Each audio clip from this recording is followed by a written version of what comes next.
Camila já é nossa parceira do Pitec faz um tempinho. Não só ela já deu palestra sobre até esse mesmo tema, ela também já foi mentora uma vez, inclusive está no segundo ano de mentora dela já, então já tomou cafezinho lá com a gente na ETEC Zona Leste, já conhece pessoalmente o Alto também, então é experiente aqui com o Pitec. E não só isso, hoje ela vai falar de um tema que é muito importante, que é gerenciamento de projetos. Porque a gente tem essa parte técnica toda, né, que vocês vão aprendendo, de programação, front, back-end, mas tem uma parte que ela é aquele conhecimento que ele é transversal, né, então que é a parte dos projetos, porque sempre que vocês estiverem envolvidos em alguma demanda, provavelmente é porque é parte de algum projeto. Então, assim, e a gente também tem as carreiras, né, você às vezes é uma pessoa que gosta de seguir mais para a área técnica, para ficar de fato, então, realizando demandas, e tem a parte, às vezes, alguém que gosta mais da parte de gestão, e aí essa parte da gestão de projetos, justamente, geralmente é um dos caminhos que as pessoas seguem, né? Então, para a pessoa virar uma gestora de projetos, porque é um conjunto de ferramentas e conhecimentos ali que você tem que ter para fazer essa função. Então, sem mais delongas aqui, vou passar para Camila. Camila, muito obrigado por ter aceitado esse convite, por estar aqui com a gente mais uma vez. É sempre um privilégio para a gente e pode tocar da forma que você achar melhor. Beleza. Daqui a pouco já inicio aqui o compartilhamento de tela com a minha apresentação, mas primeiro me apresentar aí pro pessoal. Como o Guilherme já falou, sou a Camila, eu já sou mentora aqui do Pitec há algum tempo e hoje em dia eu trabalho na IBM prestando serviços, né, de gestão de projetos no contrato com a Vale, mineradora. E bom, vamos sem delongas, compartilhando minha tela. Estamos vendo. Boa. Beleza. Bom, vamos lá. Essa aqui sou eu. Para quem não me conhece, eu já estudei também em ETEC, então eu conheço bem essa dinâmica que vocês vivem hoje. Eu me formei pelo IFSP em Análise e Desenvolvimento de Sistemas, que também faz parte aí, né, do fluxo de aprendizado do Pitec. Concluí minha pós-graduação tem 3 anos em Gestão de Produtos, e aí eu posso até depois dar uma elencada sobre a diferença, né, de gestão de projetos e produtos. É muito parecido, mas aí tem suas interseções. Eu sou uma leitora muito assídua, eu adoro romance, né, como escola literária. Gosto muito de dar pitaco, eu tenho uma opinião muito forte sobre as coisas, acho que isso também me ajudou bastante nessa profissão. Então, tudo que é coisa eu adoro pitacar, mas eu não sou a pessoa chata que fica metendo o bedelho na vida dos outros. Uma curiosidade é que eu faço filtros pro Instagram, e eu também sou muito curiosa com tudo, então outra parte da minha personalidade que ajuda bastante, não só nessa, mas em outras áreas da minha vida. Vamos lá. Minha experiência, como eu comentei, hoje eu trabalho com a IBM, no contrato com a Vale, que é um dos maiores contratos que a gente tem hoje.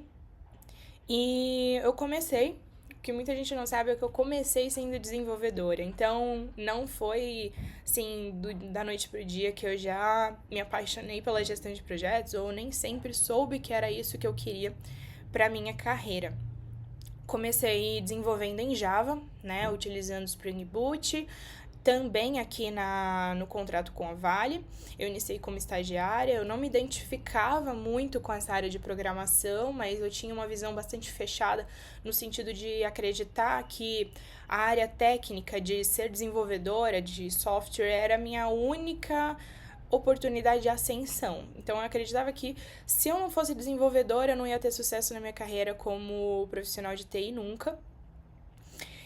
Isso daí com certeza é uma visão bastante limitante, mas que eu acredito que é muito disseminada na faculdade, sabe? A gente vê nossos colegas ou que desenvolvem pra caramba, que são mega nerds e tudo mais, e a gente acha que precisa ser igual a eles para conseguir alguma expectativa aí de sucesso. Mas eu logo migrei para a área de projeto, e essa história é bem interessante, que eu não vou detalhar muito, mas basicamente perceberam minhas skills mais para gestão, de comunicação, de lidar sob pressão, de liderança e tudo mais, e acabaram por me transferir para essa área como analista de negócios, nesse mesmo contrato. O começo, assim, para mim foi bastante turbulento, né? Porque eu acho que em qualquer lugar que você comece a trabalhar é bastante complicado, porque você tá ali num mundo completamente novo, né? Cada empresa tem suas normas, cada empresa tem sua cultura, tem softwares específicos, tem dinâmicas diferentes, metodologias. Então, é como se você estivesse aprendendo tudo do zero. E o que me leva a um pensamento bem importante na área de gestão é que gerenciar projetos depende muito de empresa para empresa. Como eu falei, cada uma tem sua dinâmica e não seria diferente no ambiente de projetos, né? Então, você pode ter anos de experiência com projetos em uma empresa e quando você sair e for para outra, pode ser que você pene um pouquinho, mas é tudo questão de se habituar e de prática também. Hoje eu trabalho na Vale com integrações de sistemas, e aí eu queria falar um pouquinho sobre o que é uma integração. A integração é basicamente uma ponte entre duas aplicações. É um meio pelo qual a gente consegue comunicar essas duas aplicações, porque é como se a gente pensasse que um Google Tradutor, por exemplo. Eu estou precisando me comunicar com um gringo e ele, assim, não consegue se comunicar comigo, porque a linguagem dele é diferente. Então, a gente pode utilizar essa analogia aí para comparar as integrações de sistemas. O Google Tradutor, basicamente, é o meio pelo qual a gente vai conseguir se comunicar, ele vai conseguir me entender e eu também vou conseguir entendê-lo, sem precisar fazer grandes estripulias. Alguns exemplos, né? Hoje em dia a gente tem alguns aplicativos no nosso celular, né? Como e-mail, agenda, mensagens e tudo mais. E cada um funciona isoladamente, cada um é um aplicativo singular. E para você utilizar, você precisaria abrir cada um separadamente. Mas vamos pensar num ambiente de empresarial, né, um ambiente corporativo. Para você abrir cada aplicativo separadamente, isso consome tempo, isso consome esforço, e tempo é dinheiro, a gente não pode sair gastando, usufruindo do nosso tempo assim, então desperdiçando o nosso tempo como bem a gente entende. Então a gente sempre busca formas de poupá-lo. E é basicamente isso que a integração vai fazer. Ela vai unir todos esses aplicativos em um só lugar e fazer com que eles se conversem para poupar o nosso tempo. Assim a gente consegue utilizar ele de uma maneira mais produtiva em outras atividades que requerem, por exemplo, mais capacidade criativa e tudo mais. Aqui a importância. Bom, a gente já comunicou aqui que precisa poupar tempo, poupar esforços, garantir maior produtividade, disponibilidade e tudo mais. Aqui na Vale a gente também trabalha com... eu coloquei esses 3 exemplos, mas a gente trabalha principalmente com o primeiro e o último, que são as APIs e os middlewares. As APIs, elas são como se fosse um portal, onde a gente posta uma mensagem para que um único guest consiga reconhecer. Então, é como se você estivesse enviando uma mensagem, entre aspas, criptografada, para que o seu convidado consiga ler, só que ele vai ter lá suas informações de cadastro, né, suas chaves, seus IDs, seu token, para conseguir ele única e exclusivamente ler aquela mensagem e ninguém mais. Essa aqui é bem utilizada.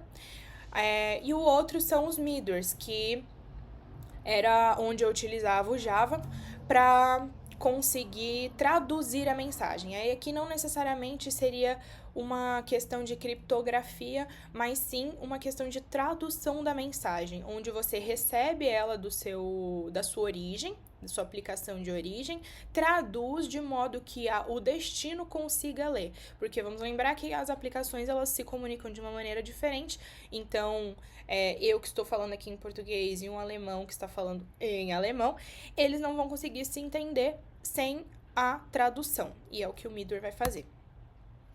No dia a dia, eficiência, a gente vai conseguir reduzir bastante o tempo, né, para inserção de dados manualmente, para tradução manual. Precisão, porque ela vai diminuir a quantidade de erros, porque sempre que a gente está lidando com seres humanos, assim, máquinas já falham, seres humanos falham muito mais. Quando a gente automatiza esse tipo de atividade, a gente consegue diminuir a porcentagem de falhas. Produtividade, né? Porque a gente vai conseguir liberar a gente como funcionário de tarefas mecânicas, né? Tarefas repetitivas e alocar em uma atividade que exija esforço criativo. E para tomada de decisão também, né? É sempre muito importante a gente utilizar essa carga de dados, essa expertise, né, das informações atualizadas para tomada de decisões mais efetivas.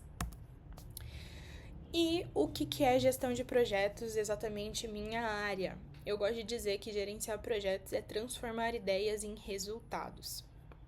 É muito legal porque no nosso contexto aqui, a gestão de projetos, a gente basicamente se baseia mesmo em um entendimento de uma necessidade, ou seja, entender a ideia que o usuário tem e transformar aquilo em um resultado favorável para ele. Então, em primeiro lugar, o que é um projeto? De acordo com o guia PMBOK, o projeto é um esforço temporário para criar algum tipo de produto, serviço, que tem um começo, meio e um fim. Então, a gente consegue definir claramente quando que vai ser o início de um projeto e quando que vai ser o final, né? Quando vai existir a entrega, essa conclusão. Então, a gente precisa de um objetivo claro, de uma elaboração progressiva e de limitação de recursos. É aqui onde a definição ela se diferencia da gestão de produtos, né? Que é o alvo da minha pós-graduação. O produto, ele não tem esse ciclo de vida. É óbvio que ele vai se subdividir em vários microprojetos dentro dele, mas o produto em si, ele nunca termina. Sempre vai ter iterações, sempre vai ter atualizações nele. Na gestão de projetos, a gente tenta sempre elaborar um plano de ação, um planejamento. A gente executa o planejamento, monitora os dados e as métricas e controla todo o projeto de uma organização.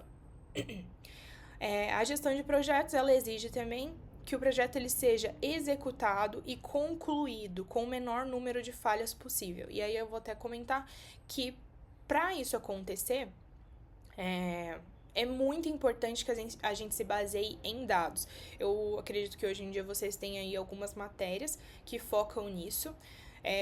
Banco de dados, análise de métricas, enfim, que vão ser super úteis num contexto de projeto. Procurar reduzir custos, então é óbvio que é o que todo mundo busca no final das contas, mas reduzir custos não a qualquer custo, né? Reduzir onde a gente consegue ter uma economia, onde não vai sofrer uma influência negativa, onde não vai comprometer ou impactar um setor específico do projeto que é de suma importância. Então, buscar um orçamento mais equilibrado e assertivo. Planejamento de estratégias para reduzir riscos. Também é muito importante. Isso aqui é bem uma fase inicial do projeto, onde a gente tem uma concepção do que está sendo solicitado, os requisitos que foram levantados, e como que a gente pode aplicar aquilo de uma maneira que reduza drasticamente os riscos e consiga mapear todas as possibilidades, né, de riscos. Aí aqui os benefícios da gestão de projetos eficiente. Você ter como conclusão resultados mais assertivos. Então, quando você consegue gerir um projeto de uma maneira mais eficaz, você já tem uma previsibilidade dos seus resultados. Quando você mitiga os riscos, quando você faz um mapeamento de todo o cenário atual e o cenário que você vai encontrar na conclusão, é bem mais benéfico. Otimização do tempo. É óbvio, a gente já comentou aqui, tempo é dinheiro. Então, quando você faz uma gestão eficaz de projeto, você está sempre buscando também poupar a maior quantidade de tempo possível para entregar aquilo de uma maneira mais rápida, né, pro seu usuário. Aqui eu lido aqui com vários projetos muito, não só prioritários, né, urgentes e, como que a gente chama? Era prioritário mesmo, mas que envolvem, né, riscos de vida. Por exemplo, a Vale é uma mineradora que trabalha com pelotizadoras, com minas, com ferrovias e tudo mais, que envolvem também o lado mais operacional, né, dos pessoal de operação mesmo, que fica lá no campo. Eles lidam todos os dias com risco à vida. Então, por exemplo, se uma mina parar, se um trem para, não é só o perder dinheiro, não é só você perder tempo até o conserto. Muitas vezes isso implica também em risco à vida. Às vezes, se um GPS para, você não consegue encontrar uma pessoa que está ferida no meio do campo. Ou se um trem para, você tem o risco de outro trem bater no que tá atrás ou ficar estagnado, enfim. A gente mexe aí com risco à vida e isso impacta muito na nossa necessidade de gerir o projeto da maneira mais eficaz possível. Aí aqui, maior controle dos processos. Eu sou suspeita para falar, mas eu sou uma pessoa muito metódica que gosta de ter processos muito bem definidos, né? Uma metodologia bem definida. Para a gente gerir um projeto, isso é importantíssimo, para não dizer essencial, porque quando você tá perdido, quando você não sabe para onde ir, qualquer caminho serve. Só que em um projeto você precisa ter um objetivo muito bem definido. Você precisa saber para onde você quer ir. Então, para isso, você precisa ter o caminho das pedras, você precisa ter um mapa, você precisa ter um suporte para te levar até aquele objetivo. Maior agilidade na tomada de decisões, que é basicamente a decisão baseada em dados e em experiências passadas também. Maior satisfação do cliente, porque quando a gente gera um projeto de maneira eficaz, o resultado, em sua maioria, de acordo com a solicitação inicial. E o maior engajamento da equipe. Quando a gente está lidando com pessoas, a gente precisa de regras. Regras e processos definidos. Porque, novamente, quando a gente não sabe para onde ir, qualquer caminho serve. As pessoas, elas precisam de previsibilidade para conseguir atender expectativas. Então, se eu não sei o que será exigido de mim, eu posso fazer qualquer coisa. Quando a gente gera um projeto, a gente precisa ter muita noção de regras, estabelecer expectativas e o que vai ser requerido. Então, isso acaba encorajando o nosso time a atender aquelas expectativas e, com isso, providenciar um melhor resultado. Aí eu elenquei aqui 5 pilares da gestão de projetos. O primeiro é a metodologia. Eu já lidei aqui com Scrum, que é uma das mais famosas, né? Todas ágeis. Scrum e Kanban. A importância dessa metodologia é justamente a gente conseguir orquestrar as nossas atividades dentro desse projeto. Seja ela ágil, cascata, e assim, não só adotar uma metodologia, mas entender teoricamente e aplicar de acordo com as suas necessidades, seguindo à risca, né, esse estudo e esse embasamento. Porque eu já vi, é muito comum, provavelmente vocês vão perceber isso no mercado de trabalho também, o pessoal acreditando que está utilizando um Scrum e na verdade está usando uma metodologia cascata, só que de um jeito mais gourmet, né? Então, é interessante a gente ter uma base. Hoje em dia a gente tem os Scrum Masters, a gente tem agilistas que nos ajudam a aplicação correta dessas metodologias. 2. Indicadores. Meu amorzinho chamado dados. Sem esses indicadores, sem os dados, a gente não consegue prever os resultados. A gente não consegue ter um plano de ação. A gente não consegue ter um mapeamento dos riscos que a gente pode enfrentar ao lidar com um projeto X. E com isso, né, prever falhas. Deixa até destacado, porque é bem importante isso. 3. Revisão de planejamento. É muito comum, principalmente no modelo cascata, né, a gente não ter iteração, a gente não ter uma recapitulação dos nossos passos até agora. É uma das principais falhas e uma das principais razões pelos quais o modelo cascata não consegue mais ser aplicado em muitas empresas. Por quê? Porque durante o processo de um projeto, a gente tem que entender que pode ter uma variação de tempo. Um projeto pode durar 1 mês, outros podem durar 1 ano, mas ele tem uma duração específica de tempo. Quanto mais longo é o projeto, mais revisão você precisa fazer durante o tempo. Por quê? Porque muitas vezes a gente vai se perdendo ao longo do caminho, porque a gente está tão focado naquele objetivo ou tão focado no dia a dia de produção que a gente acaba se desviando do real intuito daquele projeto. Então, sempre, até interessante a aplicação do Scrum ou do Kanban aqui nessa visão, porque a gente recapitula o que já foi entregue e o que ainda falta ser entregue para a gente voltar a nossa mentalidade para a meta. Então, revisar o planejamento é sempre muito bom, até porque falhas acontecem, erros acontecem, errar é humano e tá tudo bem. Só que persistir no erro pode gerar tanto custo financeiro quanto custo de tempo, né? A gente perder tempo em um erro mais do que o necessário. Então, revisar o planejamento é essencial para refinar todo o processo e encontrar um padrão para melhorar o projeto. 4. Recursos e profissionais. Um projeto, ele não se faz de máquinas, ele não se faz só de softwares, ele não se faz só de clientes, ele se faz de pessoas. Então, capacitar essas pessoas é de suma importância.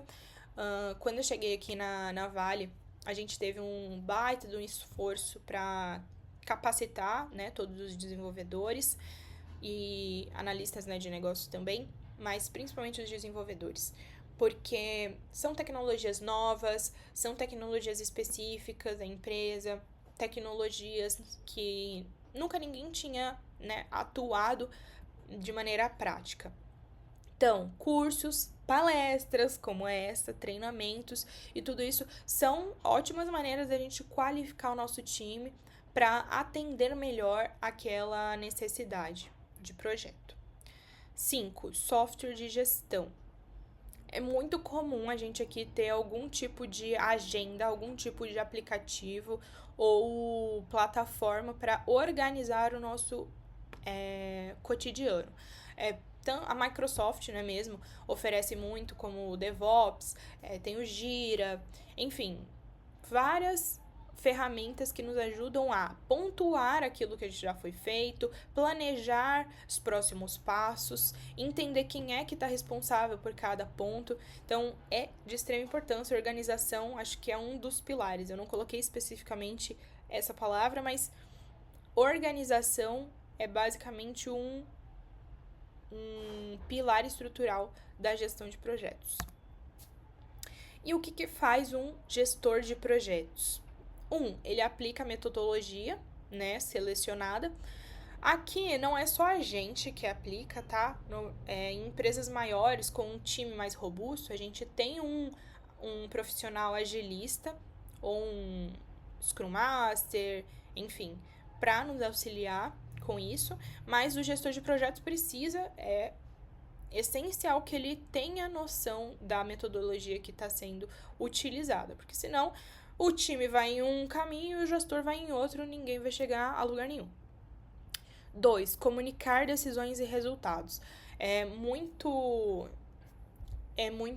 interessante quando a gente está em uma equipe onde a transparência prevalece. Onde não tem essa coisa de se esconder objetivos, não se esconde as decisões tomadas, enfim, onde a gente consegue ter clareza de o que a gente já percorreu, o que a gente precisa percorrer e o que a gente tá errando no meio do processo. Comunicação é outro pilar do gestor de projetos. 3, selecionar e adquirir recursos. E aqui eu não tô falando só de recursos materiais, né, de máquinas, plataformas, licenças, mas de pessoas também. 4, controlar escopo, custos e prazos. Esse daqui, dependendo da sua role, né, do seu cargo, se torna uma atividade mais usual. O escopo é básico, todo gestor de projeto precisa.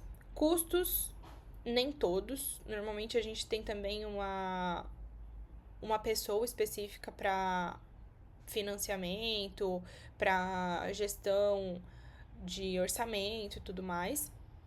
Mas os prazos também são basicamente uma característica fundamental aqui da gestão de projetos. Controlar o escopo. Bom, a gente ter noção de que os requisitos eles estão sendo atendidos e que a gente não está fugindo do nosso objetivo, né? Prazos é óbvio, porque em contexto de projeto a gente tem uma data fim e se essa data não vai ser cumprida por algum motivo, a gente precisa mitigar isso e tornar isso mais palpável, né? Por meio de dados, métricas e tudo mais, para evitar que isso aconteça novamente no futuro. 5, monitorar indicadores do projeto, que é dados. Aí aqui minhas informações de contato. Você perguntou se vai ser abordar as técnicas Agile, porque eles vêm no Skills Building. É uma técnica de gestão de projetos, né? Sim, a metodologia ágil. Então, é uma das mais disseminadas hoje em dia, né? Tá bem na moda.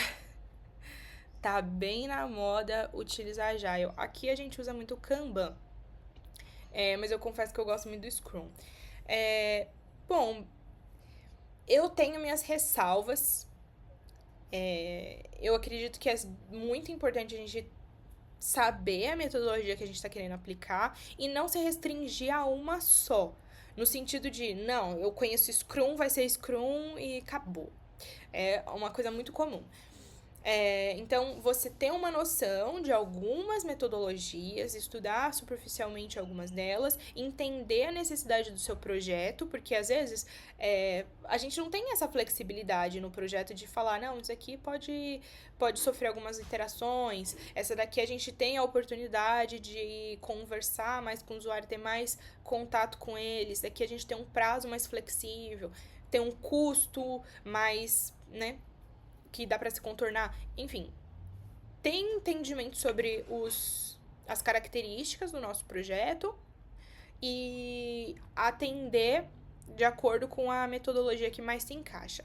Agora, uma questão assim que eu passo no meu dia a dia, nossa senhora, que dá um ódio, que é quando o nosso cliente não faz ideia do que é uma metodologia ágil, mas vê o nome ágil e acha que a entrega é para amanhã. Por quê? Porque é ágil, então a entrega é para amanhã, gente, tá tudo bem.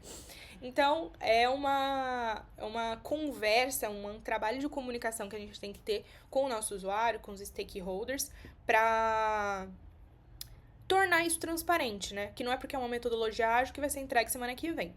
Então, entender aí quais são as características do seu projeto e qual metodologia mais se encaixa e não se fixar em só uma porque é a que a gente mais conhece ou é a que mais é disseminada aí no mercado de tecnologia. E aí, Camila, acho que se você puder então contar um pouco assim pra gente como é que é um pouco da sua rotina de trabalho mesmo, assim, como são os stakeholders, como é que vem uma demanda para você, e aí assim, você faz gestão de algum time, ou tem alguém acima de você ou é tudo sempre em equipe, como é que funciona um pouco? Vamos lá, isso vai demorar não. Isso vai depender muito de empresa para empresa, mas aqui comigo, o que que acontece? É sempre em equipe, a gente tem nossas hierarquias, mas existe aí uma sinergia de a gente conseguir fazer um trabalho em equipe e não se atentar especificamente a ele é meu chefe ou sou subordinado, tudo mais. Sempre existe o bom senso, mas o trabalho é bastante horizontal. Meu dia a dia com os stakeholders é basicamente o seguinte: a gente tem uma solicitação de demanda, a gente faz uma análise, a gente requer documentação, então levantamento de requisitos, análise de requisitos, do escopo como um todo, prazos, regras de negócio, tudo isso a gente vai especificar em uma documentação. Então é bem importante, gente, fiquem atentos, porque eu na faculdade, eu detestava essas matérias de arquitetura de computadores, análise de requisitos, eu detestava e é justamente o que eu mais uso hoje. Mas basicamente isso, uma análise bem aprofundada de documentação, trabalho de comunicação, muitas reuniões com o cliente. Então, quem não gosta de fazer reunião, quem não gosta de se comunicar, que é mais introspectivo, que prefere ficar aqui, ó, codando no seu mundo, não é o caminho, a gestão de projetos. Que mais? Bom, aqui a gente tem basicamente uma equipe de gestões de projetos, gestores. Então, não é como se eu participasse de uma equipe multifuncional. Por exemplo, tem um gestor, tem um Scrum Master, tem um desenvolvedor, tem um administrador de ambientes, tem um sustentação. Enfim, a gente tem bolinhos dos mesmos profissionais, e aí um outro bolinho aqui com vários desenvolvedores e um outro bolinho aqui com galera de ambientes.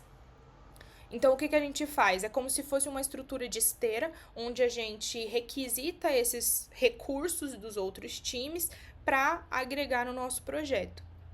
Então, depois a gente tem uma solicitação. Eu vou precisar de um projeto para tal data, com essas especificações e tudo mais. Quanto que vai me sair? O que eu posso fazer? Como que a gente pode desenvolver isso? Eu vou lá, faço essa análise, a gente consegue entrar em um acordo e conseguir iniciar o projeto na parte de desenvolvimento. Então, cato um desenvolvedor aqui, cato uma pessoa de ambientes para a gente se conversar, um arquiteto, e levar isso aí para conclusão. Aí passa todo um tempo aí que eu não me envolvo tanto, eu fico mais em stand-by, porque a partir do momento que o projeto está sendo desenvolvido, eu fico mais como uma telespectadora, analisando métrica, analisando se o projeto está indo nos conformes, até a parte da entrega, onde a gente faz teste, onde a gente sobe para produção, enfim, basicamente esse é o meu dia a dia. Tá ótimo. O Lucas mandou uma pergunta, então, sobre os métodos. tive dificuldade em entender as técnicas que envolvem uma demanda para você e aí as situações reais. Você faz gestão de algum time, tentar colocar no papel tem alguém todas as variáveis que são envolvidas no processo do cliente. Ou é tudo sempre experimentar como é que funciona um pouco. E realmente utilizar o Isso aí serviço. vai demorar, Tem isso vai alguma dica demorar de não. como facilitar Isso vai esse depender tipo de muito de técnica? empresa para empresa, mas aqui comigo, o que acontece? Acho que tá pensando... É sempre em equipe. Ah, tá. A gente tem nossas Volta hierarquias, então, mas vou falar do existe início, tá aí bom? uma sinergia Ó, de a tive gente conseguir fazer um dificuldades em trabalho em entender as equipe técnicas e que envolvem não principalmente se a criação de atentar histórias e especificamente a situações ele é meu reais. chefe Acho ou sou complicado tentar colocar no subordinado, papel tudo todas as mais. variáveis Sempre existe o que bom são senso, envolvidas no mas processo do cliente, o tentar trabalho é muito experimentar e é realmente bastante utilizar o seu horizontal. serviço. Tem alguma dica de Meu como dia a facilitar dia esse tipo com de os técnica? stakeholders é Acho que, tipo, então, basicamente por o exemplo, quando a gente seguinte: a pensa em usar em gente tem uma fins, né, solicitação ou de a demanda, gente tenta a elencar gente riscos do faz uma projeto, né? Quando a gente análise, tenta a gente abstrair um requer pouco mais, documentação, pensar então assim já na levantamento de utilização de algo requisitos, real análise do de material. requisitos, Eu do acho difícil escopo também. como um todo, Cara, prazos, é bem complicado. regras de negócio. E eu acho que é tudo mais isso a gente complicado vai ainda quando a especificar em uma gente não documentação. tá em sinergia com o nosso Então usuário. é bem Porque, importante, por exemplo, gente, fiquem atentos, aqui, porque eu na faculdade, pra eu mim é muito difícil. detestava essas É muito matérias de difícil arquitetura de eu computadores, ter uma capacidade de entendimento análise de de como aquele requisitos, projeto vai eu ser utilizado. detestava, Porque, por e é exemplo, eu tô aqui em justamente o que São eu mais Paulo, uso eu não hoje. tenho Eu não tenho acesso basicamente a Minas, isso, eu uma não tenho análise acesso bem a aprofundada ferrovias, de eu não tenho documentação, acesso a esse ambiente trabalho onde o de projeto vai ser utilizado, comunicação, onde ele vai ser muitas reuniões aplicado com o cliente. Então, de quem fato. não gosta de fazer Então, reunião, quem não gosta de se eu comunicar, que é vivo mais introspectivo, esse que prefere dilema ficar aqui, que ó, codando no colocaram seu aí mundo, no chat. não é De o caminho. ter uma gestor de projetos. dificuldade de expressar em palavras que o mais? que vai ser a necessidade do projeto. Bom, aqui Então, a gente tem basicamente uma equipe cabe de aí um esforço muito de maior projetos, gestores. Então, Você não é como se eu entrar no mundo do seu participasse cliente, de entrar no mundo do seu usuário, de uma pra equipe multifuncional, como que por exemplo, aquilo tem vai um gestor, melhorar, impactar tem na vida Scrum dele. Master, tem um desenvolvedor. Então, eu acho que tem quanto mais um dentro dessa administrador de vivência ambientes, você tem estiver com o sustentação, seu usuário, melhor vai enfim, ser pra a você gente tem descrever isso em palavras, bolinhos porque nada mais é do que você dos traduzir mesmos uma mensagem do que você está e aí vendo, um outro bolinho aqui vivenciando, com vários desenvolvedores escutando e um outro bolinho do aqui seu usuário. com Galera é de bem ambientes. complicado mesmo, mas Então, a o que a gente tem faz? algumas É como se fosse uma ferramentas pra estrutura ajudar de nisso. esteira, A documentação, onde a gente requisita tem um padrão esses de documentação, recursos de análise times funcional, para agregar no nosso projeto. É bem Então, fundamental depois a gente tem uma solicitação para facilitar eu vou precisar não só de um a projeto mim, para tal mas data, qualquer outra com essas pessoa que vá ler, especificações e tudo que não mais, está quanto que vai me é, sair, o que eu vivendo posso aquele fazer, projeto como que a gente pode desenvolver na hora que ele isso. está sendo Eu desenvolvido. vou lá, faço essa Pra análise, todo mundo ter um mesmo a gente entendimento. consegue entrar em um acordo Entendeu? e conseguir iniciar. Eu acho, pensando assim também, acho que esse fator é muito importante mesmo. E aí eu penso também outros dois, que um é o trabalho em equipe mesmo, que assim, às vezes a gente pensa mesmo, eu tenho que fazer todas as percepções, eu tenho que saber tudo, assim. Mas, na verdade, quando a gente está em equipe, é bom porque é isso, né? Como as pessoas têm visões diferentes, até informações diferentes, é nessa troca de ideias, geralmente, que a gente consegue ir elencando mais desses fatores mesmo também, assim. Dificilmente uma pessoa sozinha vai conseguir antecipar tudo, assim. E acho que tem um outro fator também, que é a experiência, né? Conforme você vai passando as situações, por exemplo, imagina, Camila, você no seu primeiro projeto, para você hoje em dia, assim, tipo, muita coisa você já entendeu como são os processos, né? Como elas acontecem. Então, fica mais natural, né? Você conseguir antecipar algumas coisas. Sim, nossa, eu vejo isso muito. Até eu, assim, que já tenho certa vivência aí no mundo de projetos, eu percebo que eu, com o meu chefe, né, que é o gestor de projetos master, é muito engraçado como que às vezes a gente entra numa reunião e a gente não sabe exatamente as perguntas certas a serem feitas. E chega seu chefe, ele faz uma pergunta, assim, banal, não precisa de muita criatividade. E já chega numa resposta certeira de uma coisa fundamental que vai ser extremamente importante no decorrer do processo. Ou de ele ver uma atitude ali que tá acontecendo, um desenrolar ali que tá meio duvidoso, e ele já prevê, olha, toma cuidado, porque isso daqui vai desencadear isso, isso e isso, isso. E eu falo, como assim? Como é bola de cristal? É mãe de Ná? O que que é isso? E você vai lá e é isso mesmo que acontece. Por quê? Porque basicamente, alguns padrões comportamentais, eles se perpetuam, né? De projeto para projeto. Por mais que sejam temas diferentes, sejam escopos diferentes, pessoas, né? Mas muitas coisas, elas se repetem.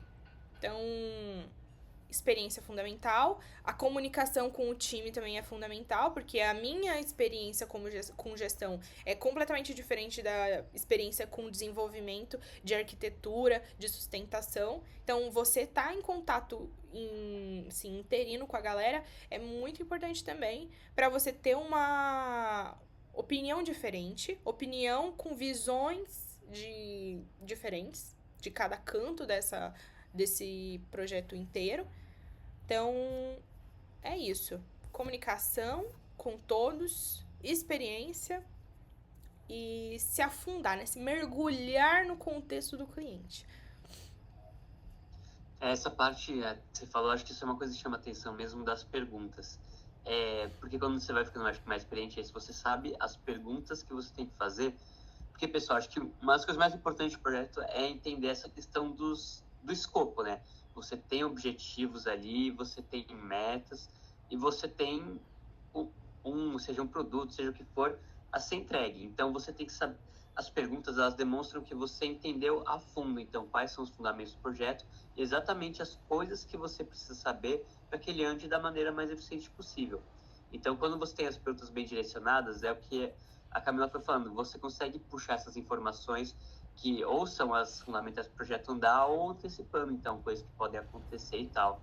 Eu acho que pensando assim também, realmente, acho que esse fator é muito importante mesmo. Eu penso também que essa imersão, que pra você pegar todas as informações do trabalho em equipe mesmo, que assim, às vezes a gente pensa mesmo, eu tenho que o Gustavo fazer todas as percepções, eu tenho que saber pegar mais do que mas na verdade quando a gente está em equipe é bom porque é isso, né?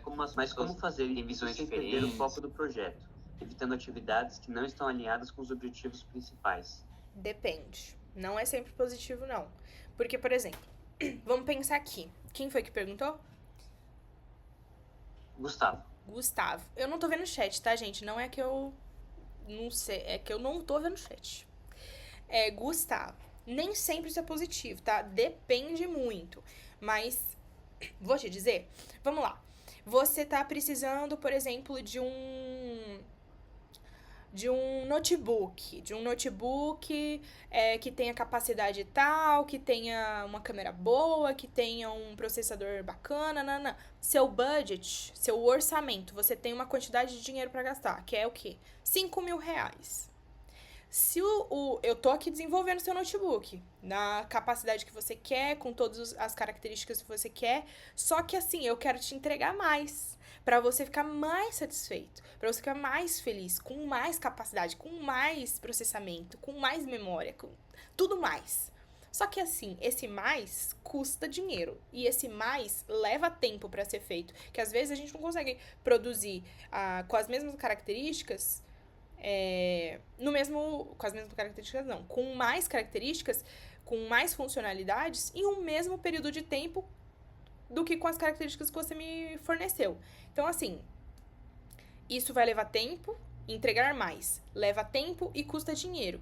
Imagina eu, com a intenção super benéfica, super, né, alto astral, super bacana, de te entregar mais. Eu vou lá e no final das contas te entrego mais, só que demorou 2 meses a mais e custou pra você R$10.000. Você vai ficar satisfeito? Não vai. Por quê? Porque você gastou mais dinheiro do que você queria, ou no final das contas você vai falar, não quero, eu quero o que eu pedi, e você acabou por atrasar a sua entrega. Então, entregar mais do que o cliente pede, nem sempre é bom. Eu acredito que, assim, você entender muito bem os requisitos. O que o seu cliente quer? Ele quer um notebook com 2 de memória, 2 GB de memória, com 8 de RAM. Tô zoando aqui, tá, gente? Exemplo. entender muito bem as características e os requisitos do projeto para você entregar exatamente aquilo que foi solicitado. Se você conseguir entregar mais no mesmo período de tempo e com o mesmo orçamento, ótimo, entregue mais. Entregue mais em qualidade, entregue mais em comunicação, entregue mais em empatia, entregue mais em sinergia com o cliente, mas que isso não interfira em outros pilares do que foi estipulado no começo. Ou se for interferir, vamos conversar no meio do caminho. Olha, cliente, usuário, eu acho que você poderia colocar mais essa funcionalidade. O que você acha? Te atende? Isso vai custar tanto, vai ter um aumento no orçamento, vai ter um aumento aqui nos custos do projeto. Você aceita? Então, é sempre uma questão de conversa. Assim, a gente fala conversa, mas no meio corporativo é contrato, né? Então, sempre vai ter uma alteração de contrato. Então, é basicamente isso aí. Nem sempre entregar mais é bom. Boa. Mais uma pergunta agora do Hernandes. Bom dia. Sobre integração de sistema. Pensando nos desafios enfrentados por profissionais nessa área, quais são as competências técnicas que os profissionais têm que ter? As APIs e middleware vão variar muito de projeto para projeto? Sim. Primeiro, as competências técnicas. Você fala como desenvolvedor? Porque se for como desenvolvedor, você precisa ter as competências técnicas que aquele projeto exige. Por exemplo, se é um projeto que vai ser desenvolvido em Python, você precisa saber Python. Se é um projeto que vai utilizar a metodologia ágil Scrum, você precisa saber Scrum.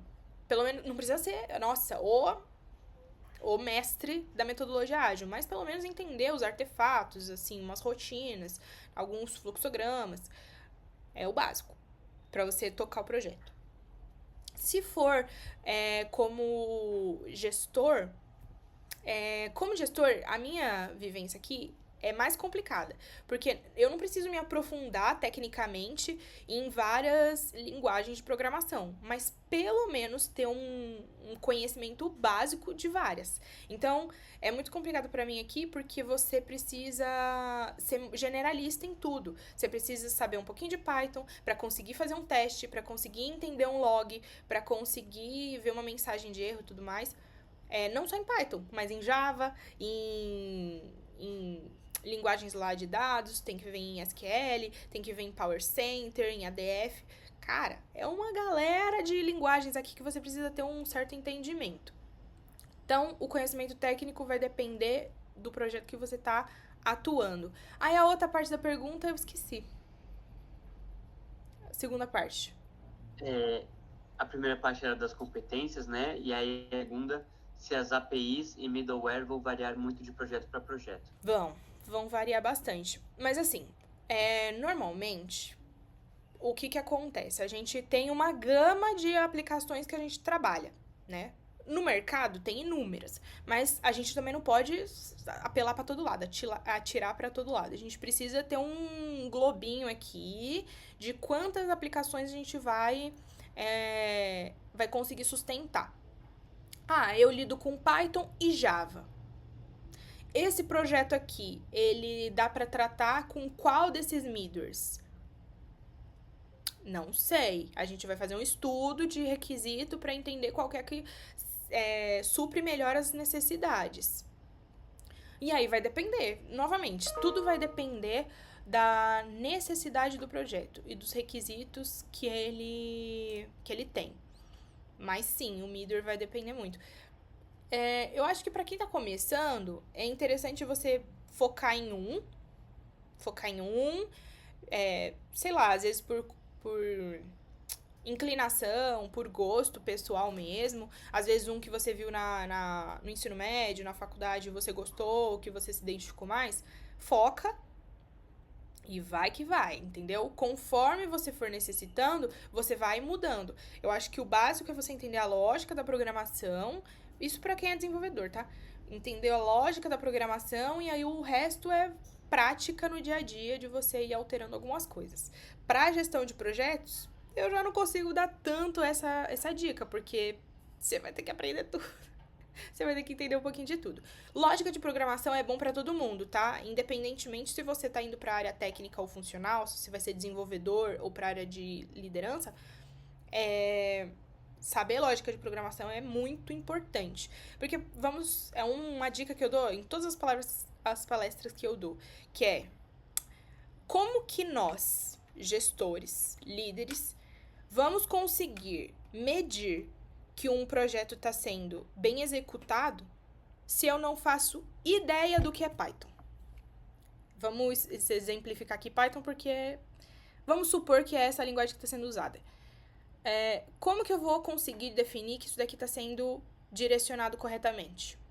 Como que eu vou definir se o desenvolvimento está seguindo os parâmetros e os padrões e os requisitos levantados? Não vou, se eu não sei o básico do básico. Novamente, eu não preciso ser uma expert, uma especialista ou uma baita de uma desenvolvedora, mas eu preciso ter um conhecimento de lógica de programação e ter um conhecimento suficiente para checar logs e para testar. É isso. Não sei se responde a pergunta. Podem complementar aí. Se faltar, falem aí no chat, pessoal. Aí, Camila, eu queria só, se você puder fazer mais ou menos um panorama. Então, você deu até já um comentário, mas como são as fases do projeto? Porque aqui eu estou pensando que nem eles desenvolvem um projetinho deles, né, em grupo esse ano. Cada um dos anos, na verdade, do Pitec que eles fazem, assim, como que você visualizaria, então, esse ciclo, assim? Como é que eles fariam se eles tivessem que implementar mais ou menos esses conceitos de gestão do projeto, mais ou menos no que eles desenvolvem, assim? E aí, aproveitando também, um gestor de projetos, ele fica responsável por todas as fases do projeto ou vão mudando os gestores nas fases? Ele faz a concepção de tudo? Vocês fazem essas concepções logo no início ou vão fazendo aos poucos? Tá, primeiro a segunda pergunta. Bom, eu não sei como que funciona em todas as empresas. Posso falar pela que eu atuo hoje e pela experiência que eu já vi em outras. O gestor de projeto não muda, não. Continua sendo o mesmo, até para facilitar, né? Uma questão de praticidade. Se ficar mudando de gestor de projeto, vai virar uma bagunça, vai virar uma várzea. Então, eu acho que é mais interessante manter um mesmo gestor de projetos e, por exceção, às vezes poder mudar. Às vezes não tira férias, né? Tem licença, tem coisa, mas normalmente, por padrão, a gente mantém. Aí, as fases do projeto. Eu acho que para começo de conversa, você definir a metodologia e a plataforma de organização. Não sei se vocês vão se comunicar. É óbvio que a gente está falando de um contexto mais micro, né? De um projeto para conclusão de curso. Então, sei lá, às vezes um WhatsApp. É que o WhatsApp é só para conversa, né? Você não consegue... Não é tão completo. Mas, por exemplo, um Gira tem versão gratuita. Tem o... que eu esqueci o nome agora. Depois eu cato aqui. Mas tem um Drive da vida, talvez um Teams. Eu não sei se vocês têm acesso completo aí no Teams. Mas estabelecer uma plataforma de organização, onde você vai conseguir anexar arquivo, onde você vai conseguir fazer chamada, não precisa ser a mesma, mas onde você vai conseguir se comunicar com seus colegas de maneira remota. Esses dois, metodologia e a plataforma. Depois é você entender quais são as necessidades. Porque vocês perceberam que tudo que eu respondi aqui, basicamente, ele gira em torno do depende.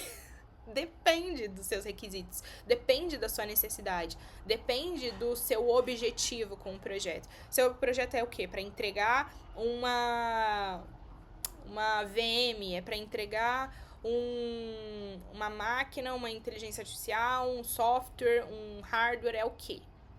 Então, depende da sua necessidade. Então, entender qual que é a sua necessidade, ter isso muito claro desde o princípio, para você conseguir trilhar os degrauzinhos conforme para chegar naquela meta.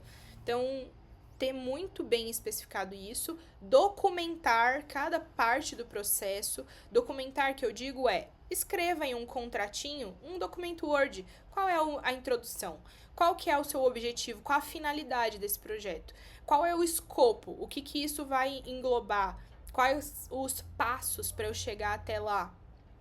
Quais as exceções que eu posso encontrar? Eu acho que talvez vocês estão começando ainda, mas fazer uma análise de dados para mitigar os erros, para planejar, para prever algumas falhas. Quais são os possíveis erros que eu posso encontrar no meio do percurso? Documenta. Fazer encontros frequentes, estabelecer responsabilidades, isso é desde o começo, né? Estabelecer quais são as responsabilidades de cada um do time. Eu sei que num contexto aqui de grupo escolar, a gente normalmente acaba fazendo um pouco de tudo, né? A gente não pode se dar ao luxo de eu só vou programar, ou eu só vou fazer documentação, eu só vou... Não, a gente normalmente tem que fazer um pouquinho de tudo, mas definir muito bem quais são as responsabilidades, até para não rolar um em cima do outro. Eu só vou fazer programação, eu só vou fazer aquilo. Definir expectativas de cada um. Até porque, caso um recurso aqui, um coleguinha falte, ficou doente, gente. Pegou uma dengue aí, acabou o coleguinha por uma semana. Quem é que vai atuar nas responsabilidades dele? Quais eram as responsabilidades dele? Entendeu? Você ter isso mapeado. Tudo isso daí é bem na fase inicial. Durante o desenvolvimento, você só vai aplicar tudo isso que você já definiu no início. Desenvolver, testar é muito importante, e testar com o usuário final. É bem importante você testar com quem vai usar aquele projeto, né? Eu não sei se vocês têm essa oportunidade, né? Porque depende muito do projeto que vocês vão fazer. Mas, por exemplo, cara, eu preciso testar meu projeto com a galera que tá lá no litoral, às vezes em Santos. É complicado. Mas testar com quem realmente vai usar. Por quê? Porque se você for testar com a pessoa errada, ela não vai conseguir levantar os erros de fato que o projeto tem.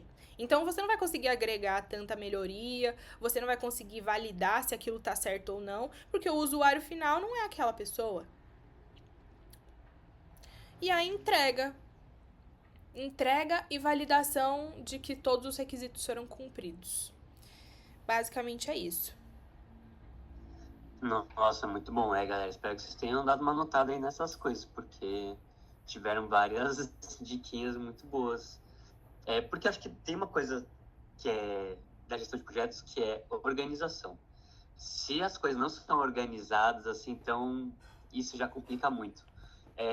Porque o projeto fica muito mais eficiente, né? Você evita erros, evita desalinhamento de informação, ainda mais tem mais gente envolvida, né? Então é por isso, galera, vocês têm um projeto de vocês, é isso, tem que ter centralidade no armazenamento. Na versão do arquivo, imagina se ficar salvando cada um em um lugar uma coisa, sempre vai estar a versão diferente. Então, assim, tem várias coisinhas aí que tem que alinhar. E acho que isso dá governança também. Quando vocês forem entrando mais nesse mundo, vocês vão ouvir muito falar dessa palavra governança, né? Que é como você estrutura, então, esses processos, essas funções das pessoas, né? Como elas vão conversar, com que frequência. Então, tudo isso é muito importante.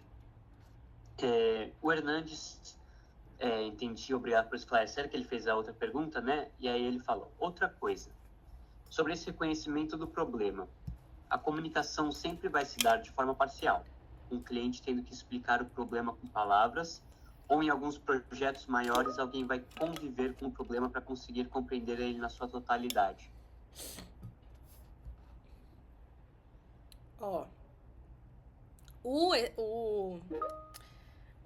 A utopia, né? O melhor dos mundos é você conseguir entender o problema na sua totalidade. Muitos gestores de projetos vão a campo, vão fazer viagens a trabalho, vão no cerne ali do problema para eles entenderem. Às vezes fazem até um tourzinho, por exemplo, fica lá 1 semana, 2 semanas dentro daquela equipe ou dentro daquele campo para entender a forma de trabalho e por que eles estão enfrentando tais erros. Porque às vezes o erro que é reportado pelo usuário nem é o cerne da questão. pode não ser exatamente aquela solução que ele quer.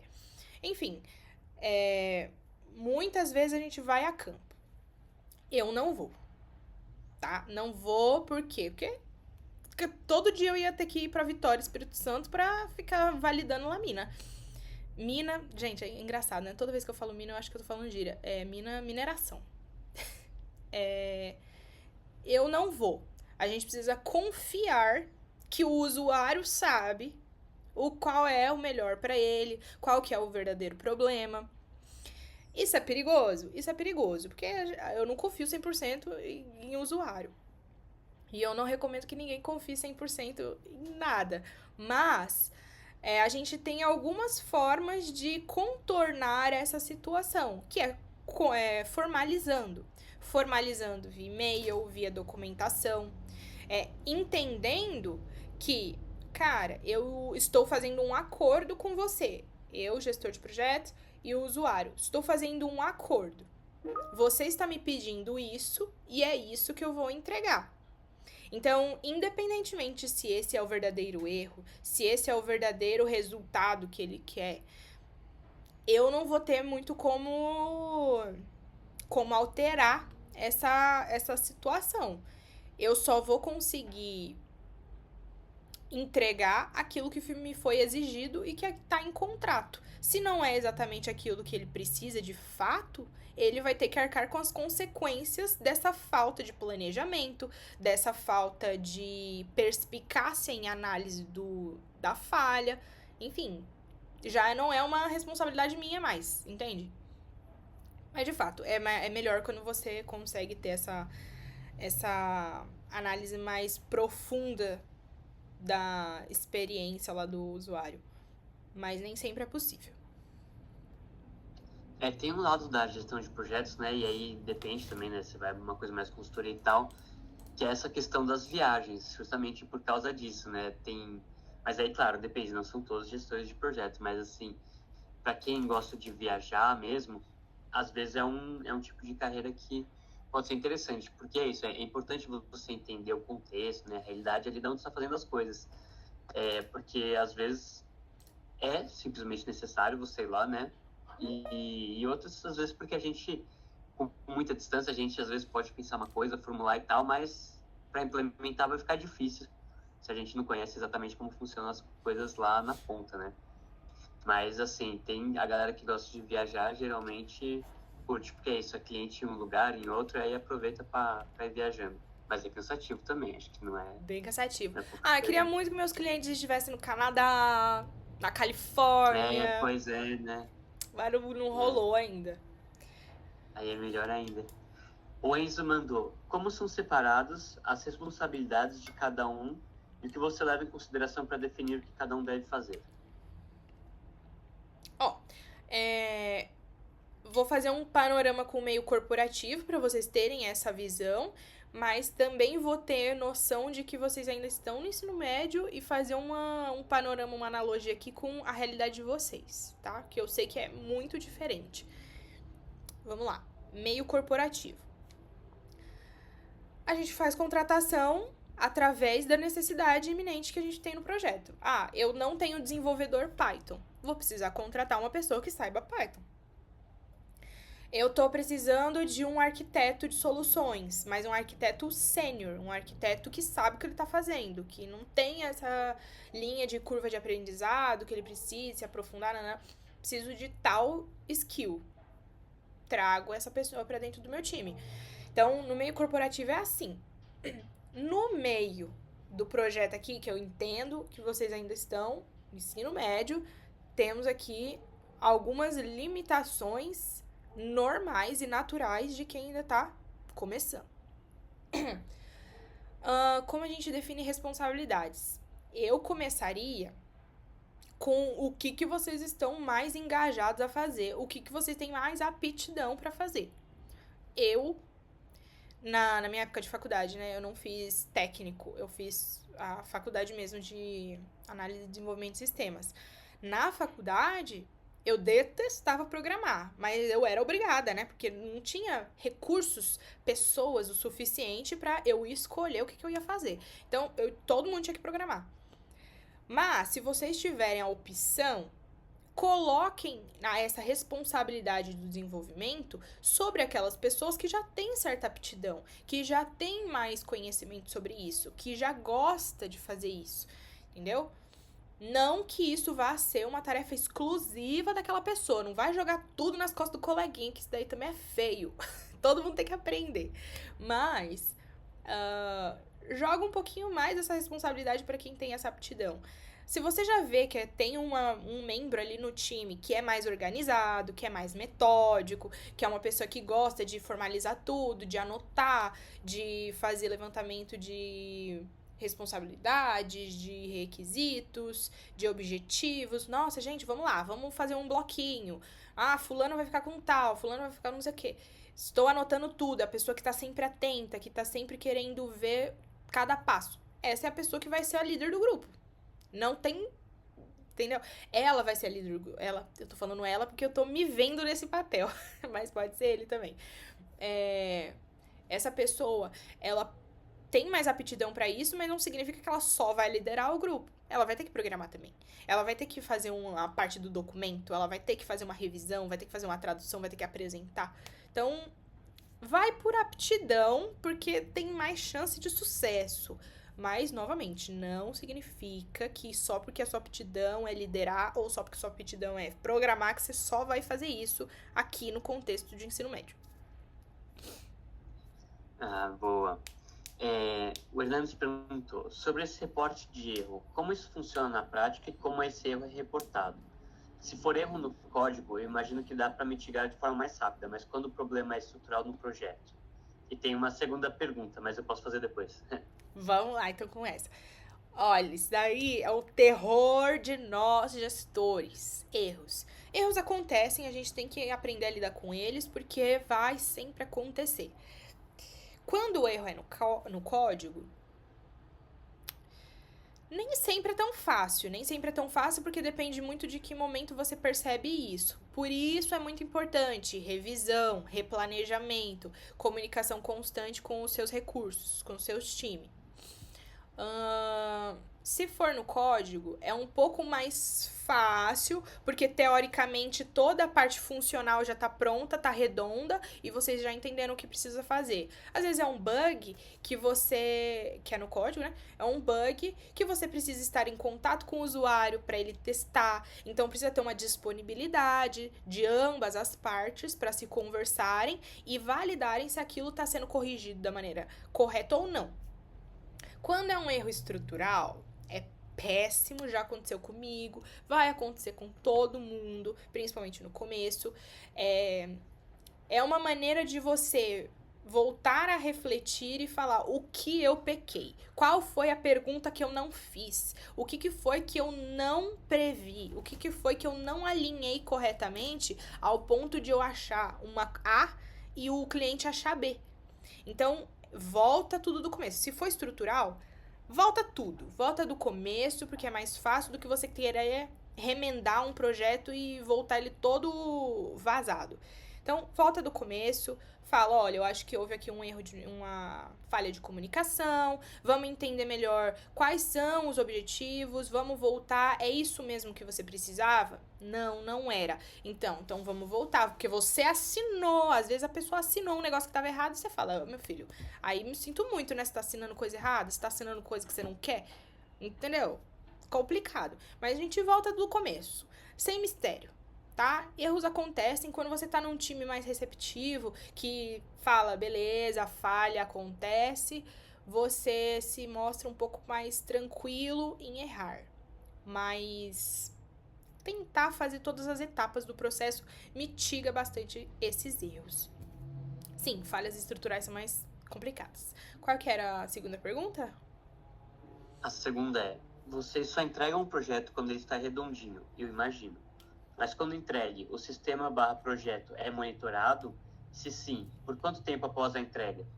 Ai, adorei essa pergunta. Gente, eu tô adorando as perguntas de vocês. Muito inteligentes. Sim, a gente, né, por óbvio, a gente tenta entregar o projeto mais redondo possível. Mas acontece sim de às vezes a gente precisa, às vezes não, sempre que a gente entrega um projeto, a gente tem um período de operação assistida, que é o que a gente chama de OA. A operação assistida é um período de tempo onde o projeto, ele vai ser monitorado. Então, por exemplo, a gente entregou o software lá, a integração. Entregou. Tá lá, o usuário tá usando, tá maravilhoso, tá lindo. Só que durante um tempo a gente vai ficar validando se aquilo ali não vai dar erro, se aquilo ali realmente está sendo usado como era necessário, tudo mais, se tá cumprindo a função.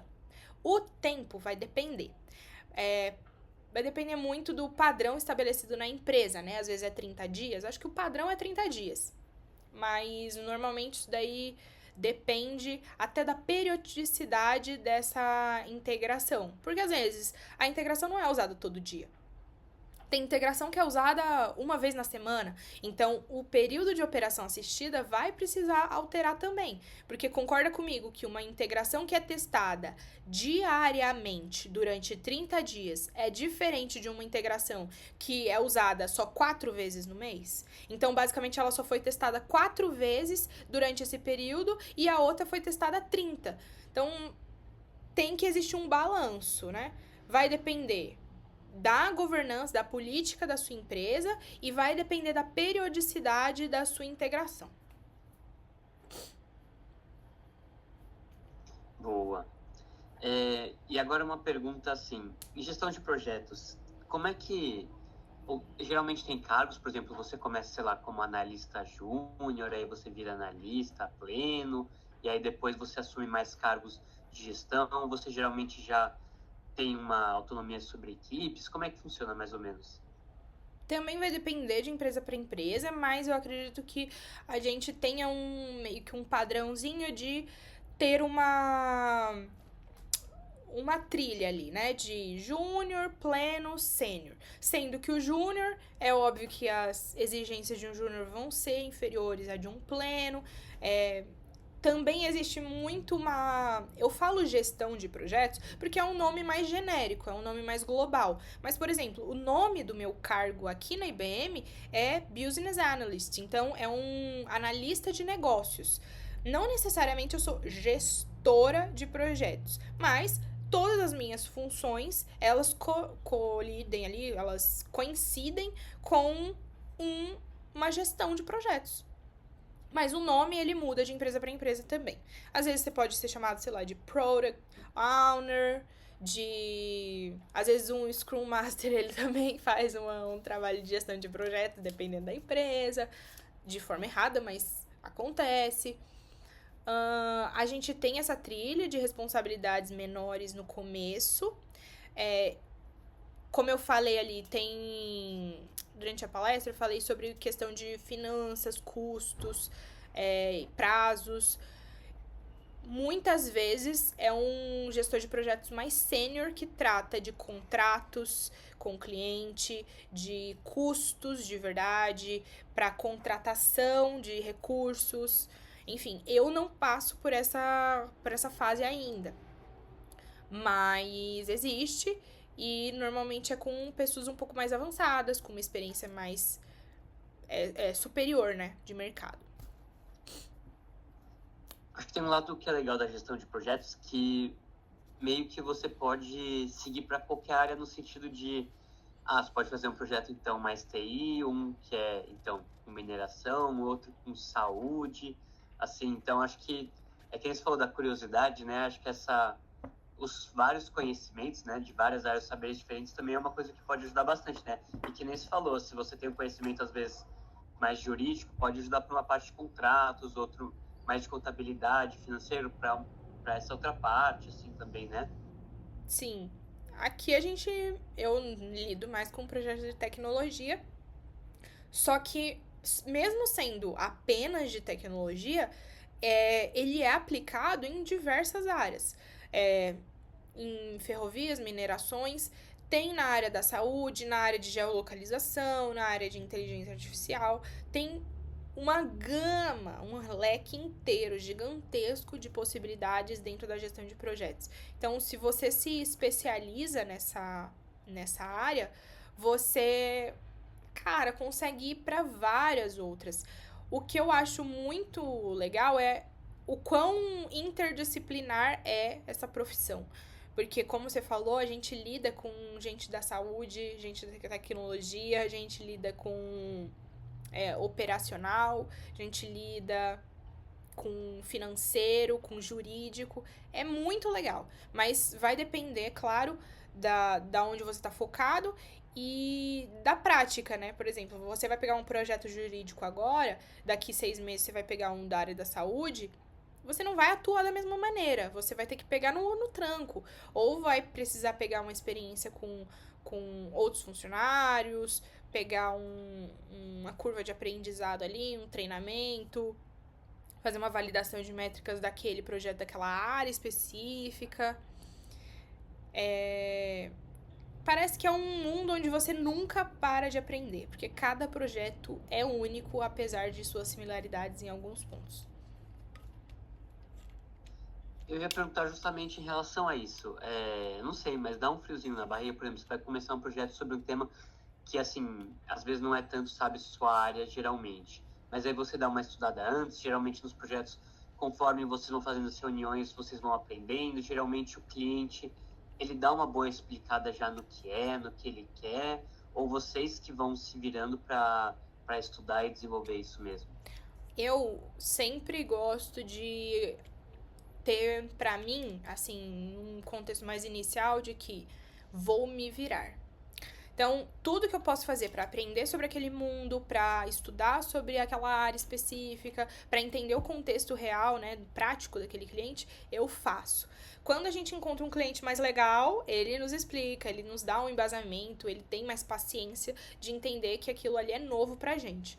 Dá sempre um frio na barriga, principalmente quando é uma coisa nova. Às vezes é uma área que você já está acostumado, só que é um projeto maior, com muito mais integrações, então com uma complexidade maior, às vezes prazos mais curtos, prioridades, enfim. Dá sempre um friozinho na barriga, é uma área que você está sempre em constante mudança, em constante aprendizado, e você não pode parar. Quando você tem um cliente legal, é mais fácil, quando você tem pessoas cooperativas, é mais fácil, mas sempre optar pelo autodidata, né? Por você sempre buscar esse conhecimento de forma ativa.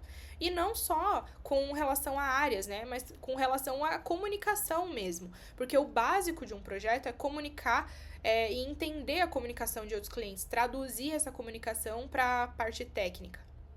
Fazer uma intersecção entre um desenvolvedor e um usuário, para ele saber o que ele precisa desenvolver, qual é a expectativa, o que ele precisa atender.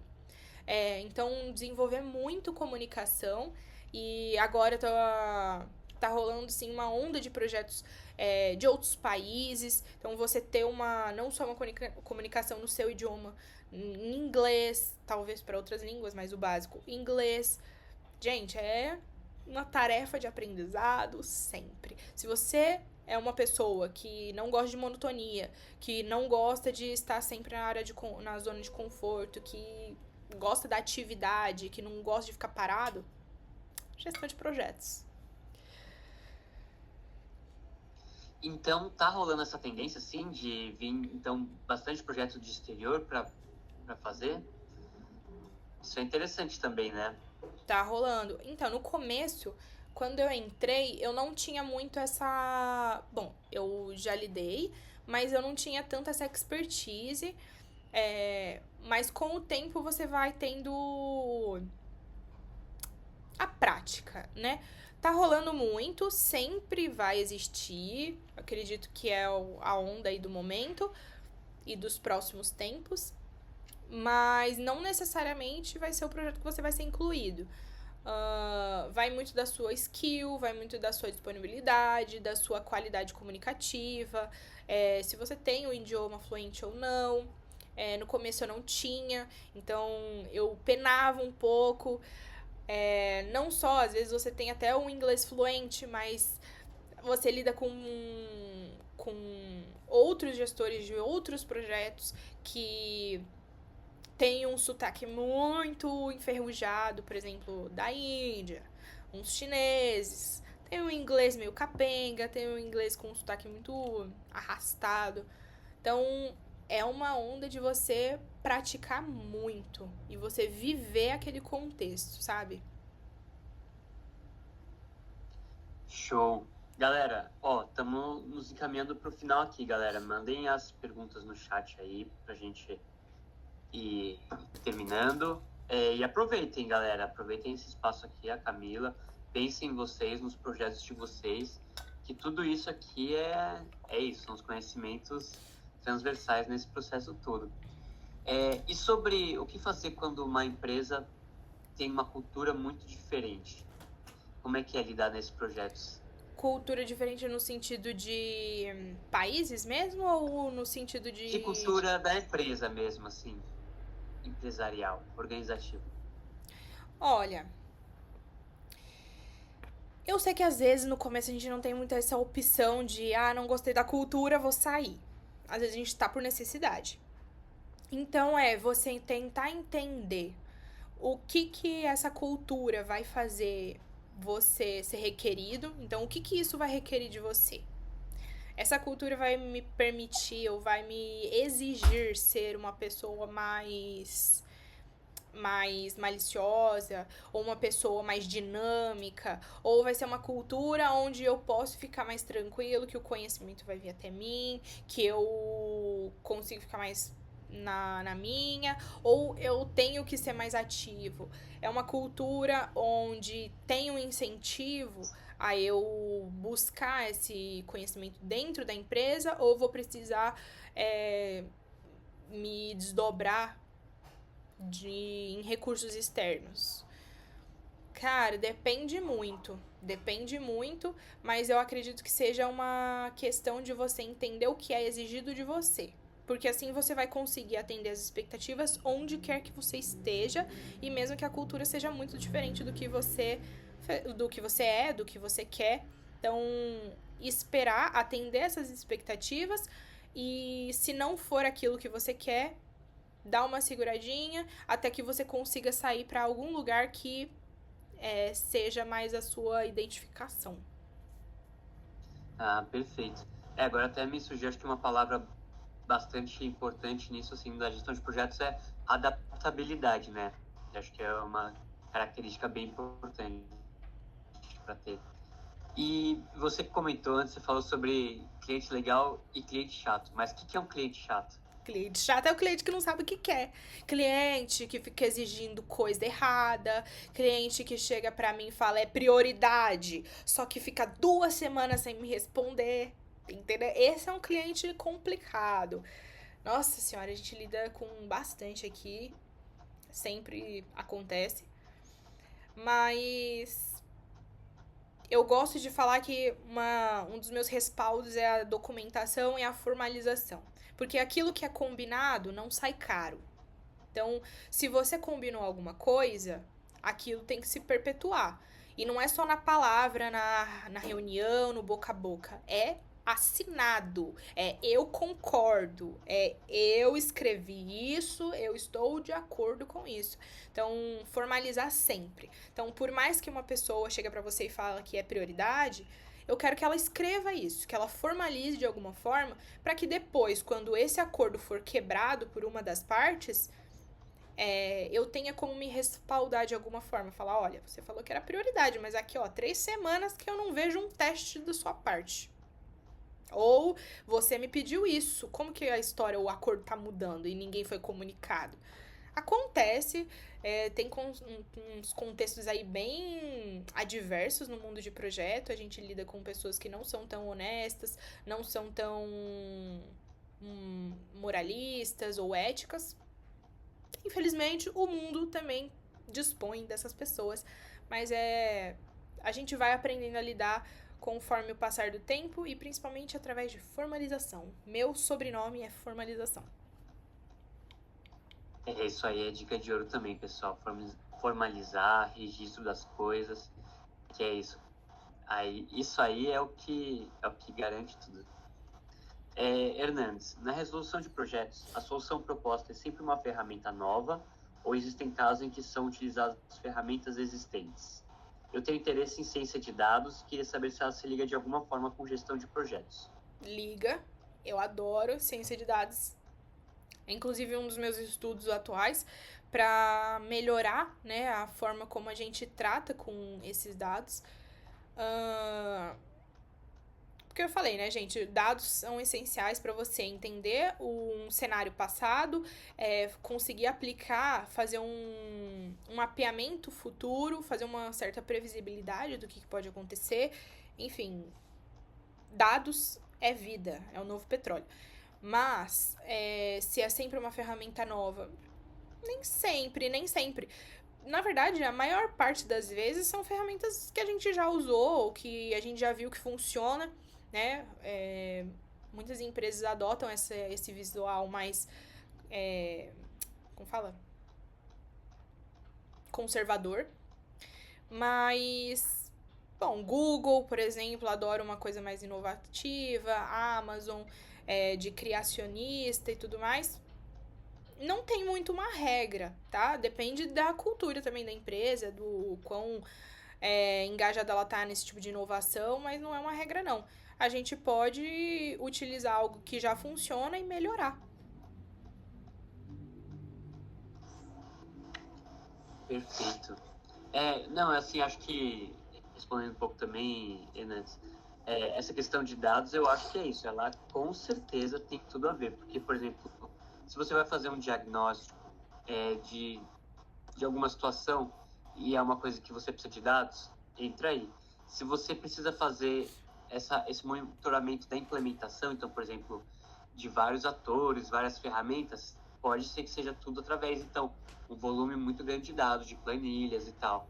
E também tem sempre a avaliação e o monitoramento do projeto, né? Que também, muitas vezes, é dado. Então, com certeza tem super a ver.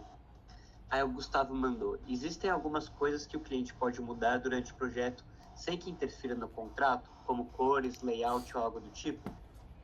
Ó, não tem problema nenhum mudar de opinião no meio do percurso, tá? Acontece e é até bom às vezes que aconteça, porque isso significa que a ideia refinou, que às vezes uma necessidade mudou. O cenário, ele não sei se vocês já ouviram esse termo, né, que a gente vive um mundo VUCA, né? Volátil, instável, enfim, o mundo VUCA.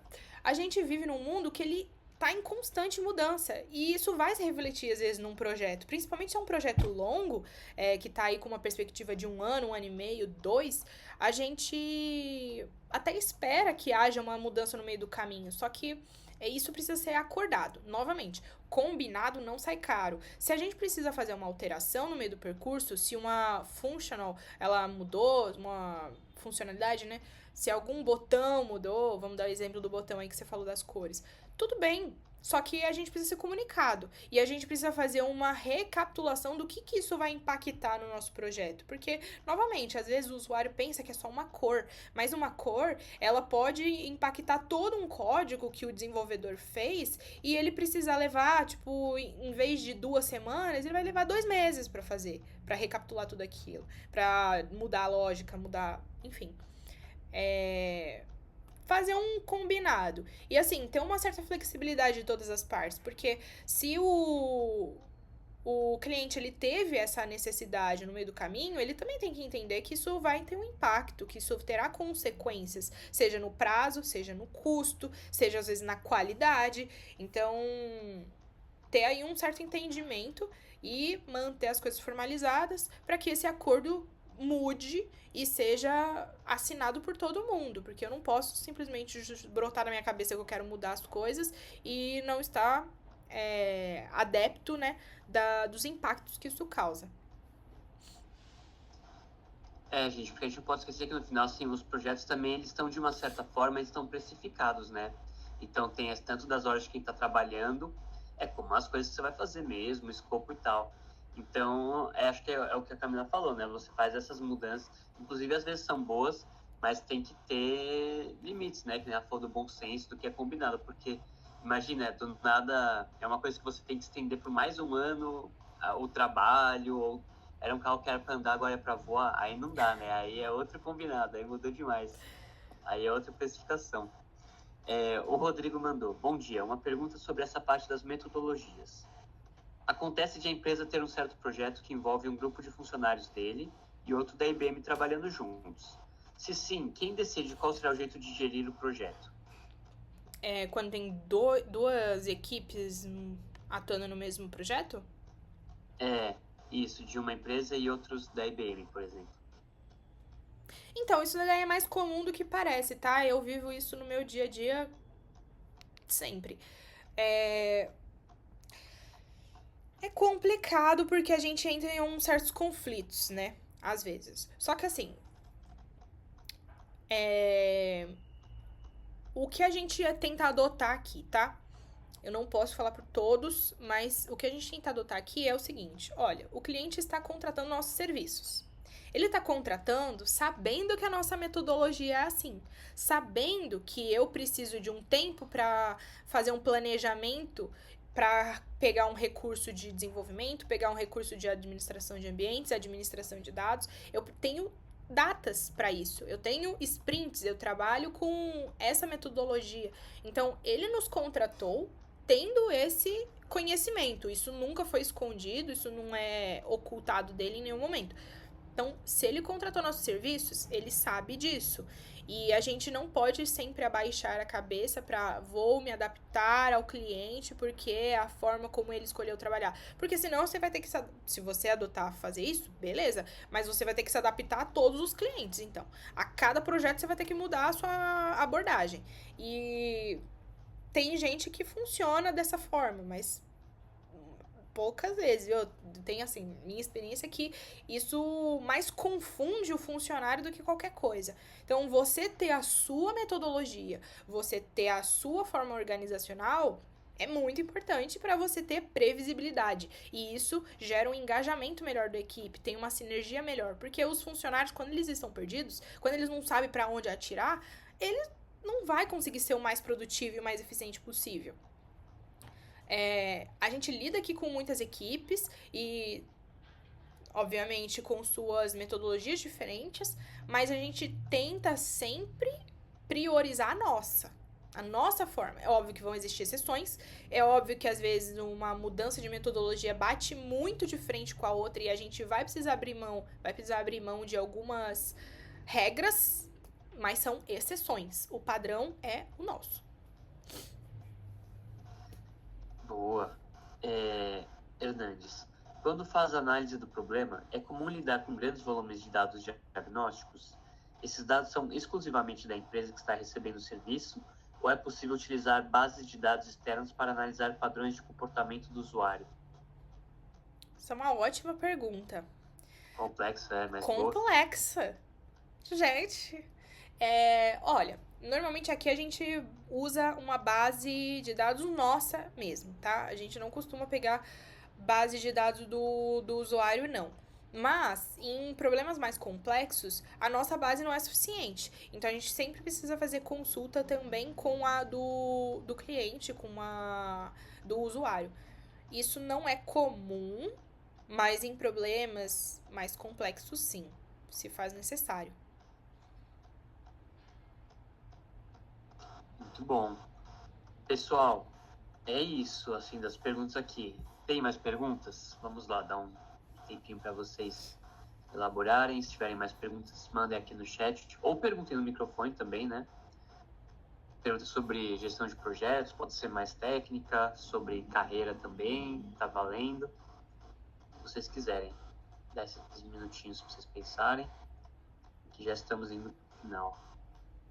Seguindo a pergunta do Hernandes, como é feita essa pesquisa da base de dados do cliente? Vamos lá. Basicamente, a gente estabelece algum padrão de consulta, né? A gente não pode simplesmente chegar na base de dados do cliente lá e falar, vou meter o meu dedo aqui. Às vezes a gente se utiliza de views, a gente estabelece um padrão para essa consulta de dados. Então, a gente demonstra qual que é esse padrão e a gente pede para o cliente organizar essa forma de demonstração da base. É basicamente isso que a gente faz. Tô pensando aqui nos Boa, regimes de exceção, mas acho que é basicamente isso mesmo. Por padrão é assim. beleza. Respondeu, Vinícius. Hernandes. Quando vocês usam os dados dos clientes, vocês podem ficar com esses dados? É feito algum contrato de sigilo? Ah, tem sim.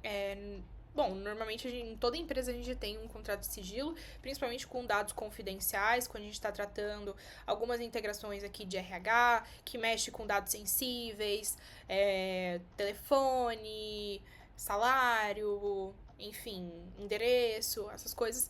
São dados sensíveis que claramente, você não vai pegar, tirar um printzão e postar no seu Instagram, né? Complicado. Mas existe o bom senso que a gente já tem, existe treinamentos prévios da norma de Trust and Compliance da empresa, e existe também o contrato que é feito entre o usuário e aqui o time de integração, o time de desenvolvimento, de projeto, para a gente deixar isso tudo bem parametrizado e bem esclarecido sobre o que é conflituoso, o que é confidencial, o que não. Galera, essa questão aí dos dados é bem importante, mas assim, juridicamente, tudo tem LGPD, e é que nem ela falou, tem compliance, várias coisas assim. Isso não é trivial, não. Isso aí é coisa grande nas empresas. Com certeza. Normalmente a gente já tem até uma área específica para lidar com isso, né? Então os dados já vêm pra gente de uma maneira ou criptografada. Nossos desenvolvedores têm um manual do desenvolvedor que fala, para tratamento desses dados, você precisa fazer um package, precisa criptografar, precisa, enfim, traduzir a mensagem de uma maneira específica. Todo mundo tá em conformidade com isso. Todo mundo tem que estar alinhado. Os protocolos de segurança devem ser muito elaborados já, pessoal, ainda mais. Imagina, você pega um banco, por exemplo, como cliente, essas coisas. Não tem nem como, né, esses dados ficarem de qualquer jeito. Além daquelas questões também, né? Você não vai fazer essas coisas no seu computador pessoal, geralmente tem o seu computador da empresa e tudo, né? O João, rolam muitas alterações do cliente sobre o serviço, no caso, depois de um certo período de tempo? Depende. Depende, mas a gente tenta sempre manter uma certa organização. Que também para não virar bagunça, né? Que senão o cliente chega e fala, eu quero alterar, depois dá uma semana quero alterar de novo, da outra semana quero alterar de novo. Então, vamos estabelecer aqui um acordo de cavalheiros. Não podemos ficar fazendo alteração a cada 24 horas. Então, a gente entendeu, é esse o projeto, é esse o acordo. Se precisar alterar alguma coisa no meio do caminho, a gente vai ponderar.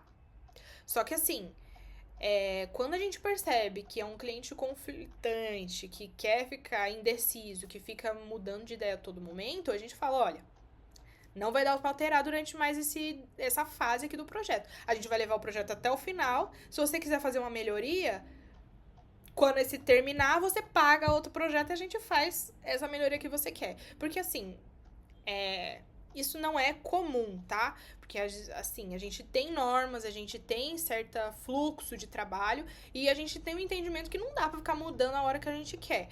Mas tem clientes que, né, acometem essa prática. Só que uma boa estratégia é você mexer no bolso da pessoa. Porque quando você vai lá e fala que quer uma alteração no meio do caminho, normalmente é mais barato do que você levar o projeto até o final e produzir outro. Então, pessoas que têm um bom senso meio deturpado vão falar, vou fazer um monte de iteração aqui no projeto e seja o que Deus quiser. Cara, vamos barrar isso daí, né? Tem um limite. Quando você barra isso, o cliente vai sentir no bolso, porque, cara, eu vou ter que levar o projeto até o final. Então, a próxima melhoria, eu vou ter que pensar muito mais, eu vou ter que ter mais firmeza de decisão para que eu não precise ficar mudando tanto no meio do processo, sabe?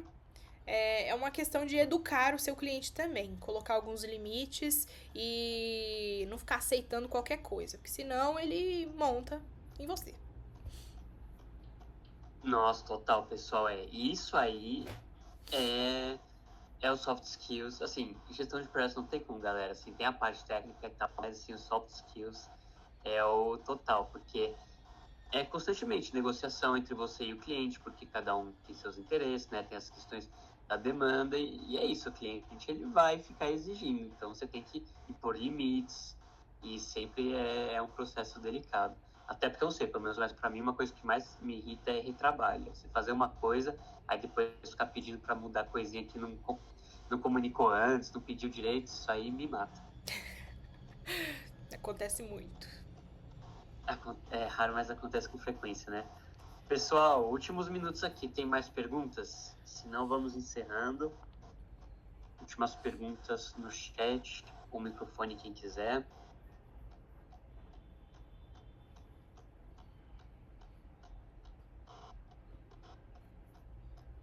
Perguntas sobre projetos, sobre os projetos de vocês. Se quiserem alguma dica, alguma pergunta.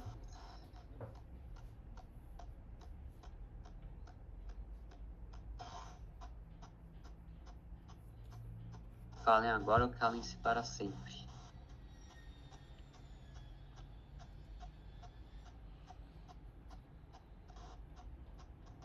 Bom, beleza, pessoal. Como não estão tendo mais perguntas, vamos caminhando para o final aqui.